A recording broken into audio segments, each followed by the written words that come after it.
দেখো আমি এবার উপরে যাচ্ছি, এই যে ফুল নিয়ে ঠাকুরের পুজো করব। চলো আমি উপরে যাই, তোমরাও দেখবে। এই যে আমার সিঁড়ি, উপরে যাচ্ছি। এরপরে পুজো করে এসে জামা কাপড় কাচবো, মেলবো, তোমরা দেখবে। সপ্তাহে একদিন ছুটি তো একটু শুয়ে থাকি, যার জন্য বেলা হয়ে যায়, বুঝেছো? কী করবো বলো, সারা সপ্তাহ ভোরবেলা উঠি, তাই একটা দিন শুয়ে না থাকলে পারি না। এটা আমার সিঁড়ি, সিঁড়িটা খুললাম,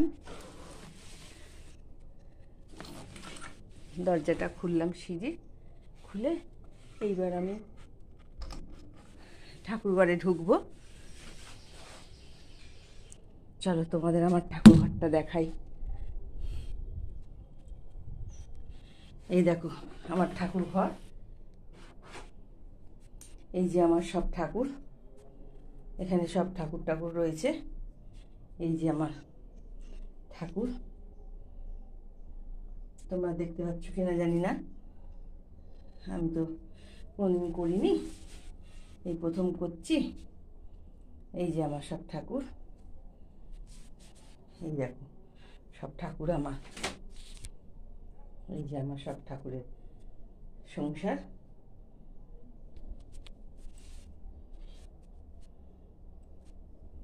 এই দেখো এখন সব ঠাকুর ঘর মুছবো, পরিষ্কার করব।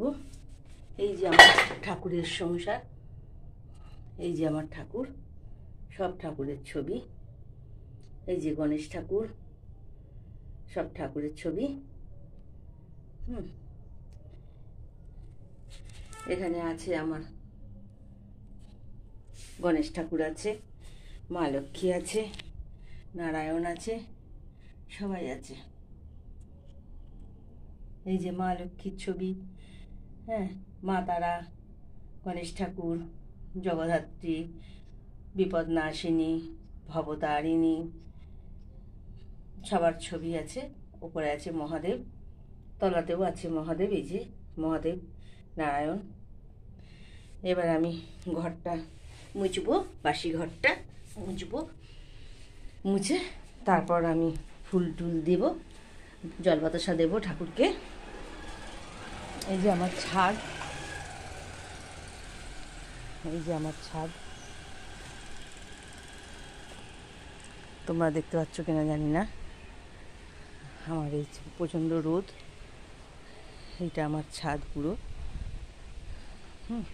আর ছাদে দেখো বেল গাছ ছাদের উপর পড়ে আছে, বেল গাছটা।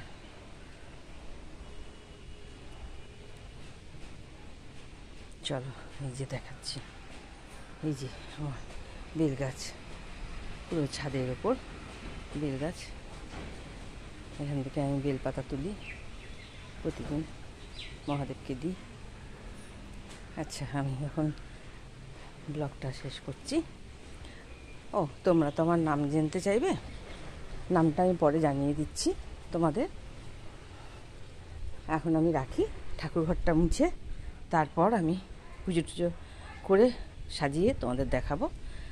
আর আমার চ্যানেলটাকে তোমরা একটু বেশি বেশি করে দেখো, লাইক শেয়ার কমেন্ট করো, শেয়ার করো।